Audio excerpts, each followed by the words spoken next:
आज का topic URL and search engine. URL क्या होता है? यूआरएल इंटरनेट पर उपलब्ध संसाधन या रिसोर्स का विशिष्ट पता है। इसे वेब एड्रेस भी कहते हैं। यूआरएल का पूरा नाम यूनिफॉर्म रिसोर्स लेक्टर होता है, जिसे 1994 में माननीय टिम बैनर्स-ली तथा इंटरनेट इंजीनियरिंग टास्क फोर्स द्वारा विकसित किया गया था। इंटरनेट दुनिया का विशालतम कंप्यूटर नेटवर्क है, जिसके ऊपर विभिन्न प्रकार के सूचना संसाधन, files, documents, audio, video, graphics आदि उपलब्ध है और यह सूचना असीमित है। इसलिए प्रत्येक संसाधन की पहचान सुनिश्चित करने के लिए एक नाम दिया जाता है, जिसे यूआरएल कहते हैं। अगर असाधारण शब्दों में कहें तो यूआरएल उस फोटो, फाइल, वीडियो, गाना का पता है जहां से इसे डाउनलोड किया जा सकता है और ऑनलाइन स्ट्रीम भी किया जा सकता है। एक यूआरएल कुछ इस प्रकार होता है, जैसे कि आप देख रहे हैं ये यूआरएल पे जैसे क्लिक करेंगे उस फाइल या उस डॉक्यूमेंट के पास पहुंचाएगा जिसे हमें देखना है या डाउनलोड करना है। चलिए हम इसे एक बार क्लिक करके देखते हैं।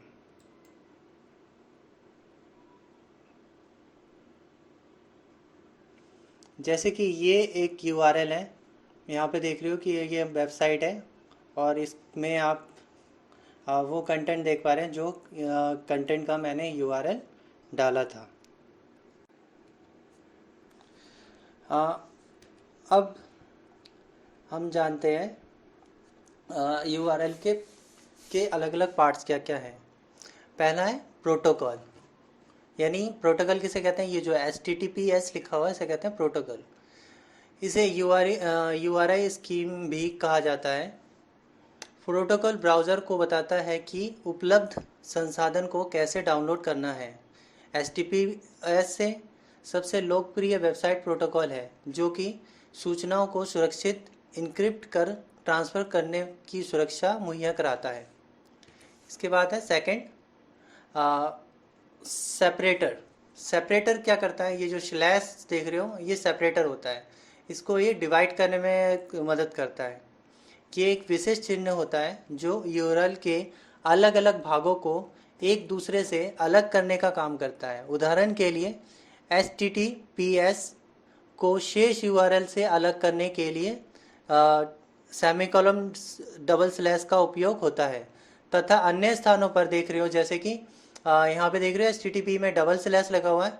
यहाँ पे ये हमारा वेबसाइट है। वेबसाइट के बाद जो अलग अलग पार्ट के लिए जाने के लिए उन्होंने वहाँ पे सिंगल स्लैश का यूज़ किया है। सेकंड है डोमेन नेम यानी वेबसाइट का नेम। जैसे यहाँ देख रहे हो www.tutorialpoint.com।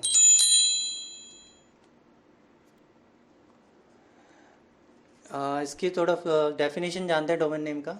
जहाँ पर आपका मनपसंद सूचना सेवा रखी जाती है, उस वर्चुअल कंप्यूटर सर्वर का नाम ही डोमेन नेम है, जिसे आप वेबसाइट के नाम से जानते हैं। यह एक आईपी एड्रेस के निकनेम होता है, यानी कि जो आप आईपी एड्रेस आप नेम में देखते हो वो एक कोड या नंबर में छुपा होता है और इसे इंसान के समझने लायक भाषा में बदल दिया जाता है। नेक्स्ट है डायरेक्टरी जैसे कि यहाँ पे लिखा हुआ है ना अपलोड, ये है डायरेक्टरी। चलो इसे भी जानते हैं।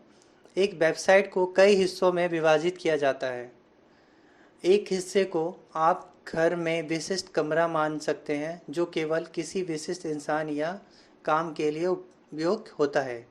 इसी तरह एक प्रकार की जानकारी को एक जगह रखा जाता है ताकि ढूंढने में आसान रहे। अब आते हैं रिसोर्स, यानी जो हम वेबसाइट में गए वहाँ पे जो डाटा है उसको अगर डाउनलोड करना है तो वो रिसोर्स है। जैसे कि कोई फाइल हो गया, सॉन्ग हो गया, डॉक्यूमेंट फाइल हो गया, इमेज हो गया, ये सारे आपके रिसोर्स हैं। चलो इसका भी डेफिनेशन जानते हैं। रिसोर्स यह एक वास्तविक संसाधन है जिसे सर्वर पर सुरक्षित रखा गया है। इसे वेब पेज भी कहते हैं। यही वो फाइल, फ़ोटो, वीडियो, गाना होता है जिसे आप ढूंढते हैं। फाइल के नाम के आगे फाइल का एक्सटेंशन भी लिखा जाता है जो बताता है कि यह किस प्रकार के फाइल है, जैसे कि HTML, HTML, PHP, ASP, CGI, XML, JPG, PNG आदि लोकप्रिय फाइल के एक्सटेंशन हैं।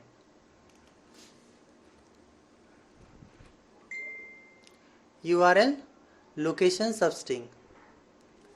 तो यहाँ पे आप कुछ सबस्ट्रिंग देख रहे हैं, जैसे कि हम कुछ वेबसाइटों के लास्ट में देखते हैं, जैसे www.ilead.org कुछ लिखा रहता है, जैसे गूगल www.google.com।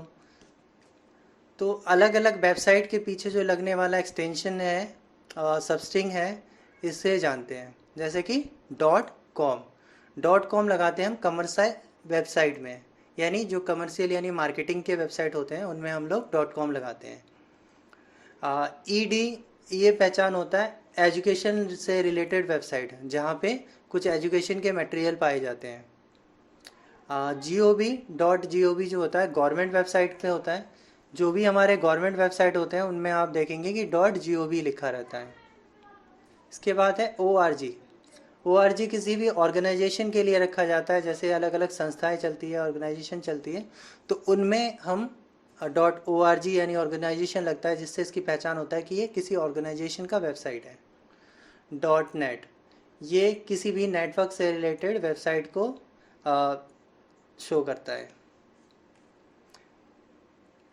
चलिए अब थोड़ा सा हम इसको समझते हैं और आगे। अब आते हैं हम लोग, अगला टॉपिक हमारा सर्च इंजन। वेबसाइट में सर्च इंजन एक अत्यधिक लोकप्रिय तथा सुविधाजनक प्रोग्राम है। सर्च इंजन एक ऐसा प्रोग्राम है जो इंटरनेट पर उपलब्ध सूचनाओं में से किसी विशेष सूचनाओं को ढूंढकर हमारी स्क्रीन पर प्रदर्शित करता है। जैसे कि किसी संस्था, कंपनी, कॉलेज, विश्वविद्यालय इत्यादि के बारे में हमें कोई जानकारी प्राप्त करनी है, तो इसके लिए हमें सर्च इंजन टूल्स का प्रयोग करते हैं तथा इनमें से जिसके बारे में विस्तृत जानकारी प्राप्त कर सकते हैं या करना चाहते हैं वह जानकारी प्राप्त कर सकते हैं। विभिन्न प्रकार के निम्नलिखित सर्च इंजन पर उपलब्ध है, जैसे कि Google, Yahoo, Ask, MSN, Bing, About. ये सारे कुछ हमारे सर्च इंजन हैं। जैसे कि मैंने आपको एक तस्वीर यहाँ पे दिया है, गूगल सर्च इंजन है। यहाँ पे इसे कहते हैं सर्च बॉक्स, जिसके अंदर हमें जो भी सर्च करना होता है वो हमें यहाँ लिखना होता है, और ये होता है सर्च बटन, जिसमें हमें क्लिक करने पर डेटा को सर्च करके दिखाता है। तो यहाँ पे कुछ सर्च इंजन्स के फ़ोटो है, जैसे आप देख रहे हो कि गूगल का है, याहू है, आस्क है, MSN है। ये सारे एक सर्च इंजन वेबसाइट है। चलिए हम इसे ब्राउज़र के थ्रू जानते हैं। तो ये हमारा एक ब्राउज़र है, हमने जो ओपन किया है वो गूगल क्रोम है, और इसमें आप कुछ वेबसाइट्स खुले हुए देख रहे हैं, जैसे कि एडेड एक्शन का वेबसाइट है। ये हमारा गूगल सर्च इंजन है, जिसमें हमें गूगल में अगर कुछ सर्च करना है तो वो हम यहाँ पे सर्च कर सकते हैं। ये आपके सर्च बॉक्स है, जिसमें हमें जो भी सर्च करना है, स्टडी से रिलेटेड या सॉन्ग या मूवी या कुछ भी स्टडी मटेरियल या किसी भी मार्केटिंग यानी कमर्शियल साइट को खोलना है, तो वो हम गूगल से सर्च कर सकते हैं। गूगल सर्च इंजन सब में टॉप है, जिसमें हर तरह की चीज़ें हमें इस सर्च इंजन में मिल जाता है। दूसरा सर्च इंजन याहू भी एक सर्च इंजन है। यहाँ पे भी हम किसी भी प्रकार के डेटा को सर्च कर सकते हैं। ASK.com ये भी एक प्रकार का सर्च इंजन है, जहाँ पे हम किसी भी डेटा को सर्च करते हैं। इसका सर्च बॉक्स ये है और ये सर्च बटन है। इसके बाद MSN, ये माइक्रोसॉफ्ट कंपनी का सर्च इंजन है। विंग ये भी एक प्रकार का सर्च इंजन है, यहाँ पे भी हम लोग डेटा को सर्च कर सकते हैं। Thank you. आज के लिए इतना ही।